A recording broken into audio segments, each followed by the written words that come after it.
आपका P7 भारत में मैं हूं प्रकाश। इस समय गौरा के सूरजपुर गांव में, जहां पर नगरीनाथ बाबा भोलेनाथ की नगरी में दंगल हो रहा था और यहां पर दूर दराज से पहलवान चलकर आए हुए थे। परानीपुर से लेकर लछियापुर, तमाम अन्य गाँव से छोटे बड़े और कुछ बुजुर्ग पहलवान भी आए थे। हमारे साथ एक पहलवान है जो कि यहाँ पे बहुत पुराने हैं, चिंता नाम है इनका, लेकिन चिंता मुक्त होकर पहलवानी इन्होंने लड़ी है। क्या नाम है आपका? जी चिंता जी, पहलवानी लड़ने का जो तरीका होता है उसके बारे में बताएं। बहुत साहस से लड़ा जाता है, बाल पे लड़ा जाता है, कुश्ती ऐसे नहीं लड़ा जाता है। दाव पेच होता है तो कुश्ती लड़ा जाता है। इसमें शरीर का इस्तेमाल होता है या दिमाग का धैर्य? नहीं, शरीर से भी, दिमाग से भी, दाव पेच से। नहीं, कुछ लोग जैसे पहलवानी दिखा रहे थे कि हम बहुत मजबूत हैं, पटक देंगे। नहीं, तब नहीं पटक पाएंगे। बिना दाव पेच की कितना शक्ति होगा लेकिन वो गिर जाएगा। हाथी भी रहेगी वो भी गिर जाएगा। दाव पेच से कुछ कहना चाहेंगे पहलवानों के लिए? नहीं, हम पहलवान के लिए सभी भाइयों के पहलवान सबसे निवेदन है कि हम सम्मान करें। आप भी पहलवानों में से जाने जाते हैं, तो आप कुछ गुण बताएंगे तो पहलवानों के लिए कुछ संदेश? पहलवानों में गुण होता है, जैसे दाव पेच, काला जान, बहुत से दाव ऐसे होते हैं जो कि ताकत उसमें नहीं लगती है, केवल फुर्तीबाजी चाहिए, निगाह पक्का होना चाहिए, निगाह होना चाहिए। निगाह से चूक गए तो आप दाव से चूक गए एकदम सही। आप कुछ कहना चाहेंगे पहलवानों के लिए, कुछ संदेश देना चाहेंगे? यह गांव का दंगल था, दोनों के गांव के ही लोग थे, गांव का ही सहयोग था। सबके सहयोग से पहलवानों ने अच्छा दमखम दिखाया और अच्छे पहलवानी की।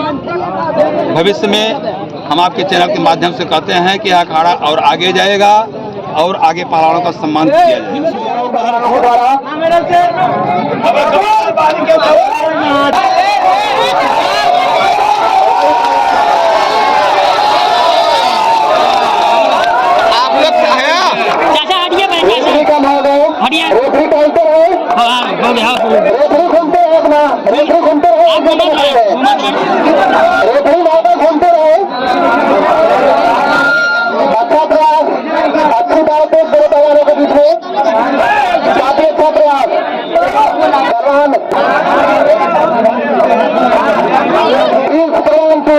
अंकित आंगनपुर टीम को पकड़ने में हो। P7 भारत की टीम न्यूज चैनल जो काफी टीम, और ये प्रयास है कि पूरी कुश्ती जो है पारदर्शिता पूरी कुश्ती में देखी जाए और दोनों कुश्ती का आनंद ले रहे हैं सारे दर्शक। सामने मत ही ना। अच्छा प्रयास, गर्दन के पास प्रयास है वालों के बीच में, अच्छी बात है, अच्छी तालमेल। 2 मिनट का समय समाप्त हो चुका है, समय 1 मिनट बचा हुआ, इधर कवरेज कर रहे हैं। ध्यान दिया करें। P7 भारत न्यूज चैनल पूरी दंगल को कवरेज करते हुए उसके चीफ एडिटर मौजूद है यहाँ पर प्रकाश इंतकाब जी। अच्छा प्रयास पहलवानों के बीच में, काफी दमखम दिखाते हुए दोनों पहलवान। प्रिंस परवानपुर, अंकित आंगनपुर, काफी दाव पेच से दोनों पहलवान भरपूर। और छोटे बच्चे जो मंच के पास है, चोट लगती है तो उसकी जिम्मेदारी आपकी स्वयं की होगी, इसलिए मंच छोड़कर दूर जाए।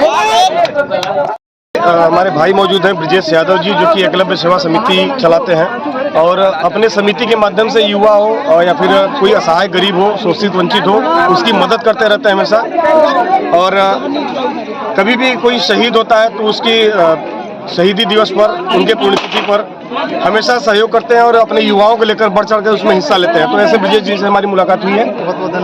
ब्रिजेश जी, आप अपने समिति और इस दंगल के बारे में बताएं, कोई संदेश देना चाहे बताएं। जी, ये दंगल का आयोजन लगभग 30 साल से होता आ रहा है और इस दंगल का प्रयोजन गौरा गांव के जितने भी निवासी हैं उन सबके लिए, कि उन सबके सहयोग से और उन सबके आशीर्वाद से ये होता चला रहा है। उसी को हम लोग आगे बढ़ाते हुए उसमें प्रयासरत रहते हैं कि दंगल का, जन्माष्टमी के अवसर पर दंगल का आयोजन किया जाए और जितने भी हमारे पहलवान आए बाहर से उनका सम्मान होना चाहिए। जो क्षेत्रीय पहलवान है उनका भी सम्मान होना चाहिए, लेकिन बाहरी पहलवान जो हमारे यहाँ आते हैं, हम लोग गौरा की उस धरती से हैं जिस गौरा की धरती ने बलिदान देकर अपने बलिदानी दिवस के रूप में इस धरती और गौरा को पहचान दिया है। चाहे शहीद दिवस हो, चाहे बलिदानी की बात आए तो बलिदान दिवस की बात हो, तो गौरा के गांव ने हर क्षेत्र में बढ़ चढ़कर हिस्सा लिया है। इसलिए हम लोग प्रयासरत रहते हैं कि जो भी पहलवान हमारे बाहर से आए और इस संतुष्ट होकर जाए यहाँ से, और जो भी पहलवान दर्शक हो या पहलवान हो, ये पूरा दंगल का जो आयोजन होता है पूरे गांव के सहयोग से होता है। आपको बताते हैं सबसे बड़ी बात कि ब्रजेश भाई के पास इनका खुद का एक पैर नहीं है, ये पैर यहाँ से इनका कट चुका है, लेकिन इसके बावजूद भी युवाओं के लिए हमेशा तत्पर रहते हैं।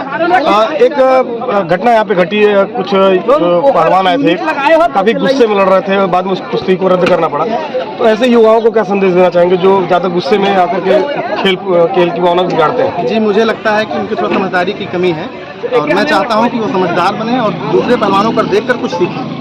और इस गांव में आए हुए सभी पहलवानों का सम्मान होना चाहिए, क्योंकि हमारे अतिथि जो होते हैं भगवान के रूप होते हैं और हम चाहते हैं कि दंगल का आयोजन 30 साल से जो होता आ रहा है आगे भी होता रहे। अगर हम लोग का व्यवहार ऐसा रहेगा तो कोई भी पहलवान बाहर से नहीं आएंगे और गौरा का नाम खराब होगा। गौरा का नाम खराब होगा तो कहीं किस जगह पे हो रहा है दंगल? ये गौरा गांव के नगरीनाथ जो समिति है, यहाँ पर नगरीनाथ की जो धर्मस्थल है, यहाँ पर हो रहा है। ये लगभग 30-35 साल से होता रहा है। कैसे हुआ भैया, सब बता दीजिए। ये आपके छोटे भाई जो P7 भारत के जो काफी तेज तर्रार पत्रकार ये गौरा से आपने नियुक्त किया इनके काफी प्रयास रहा कि दंगल का आयोजन कहाँ पर, क्योंकि जगह निश्चित नहीं था।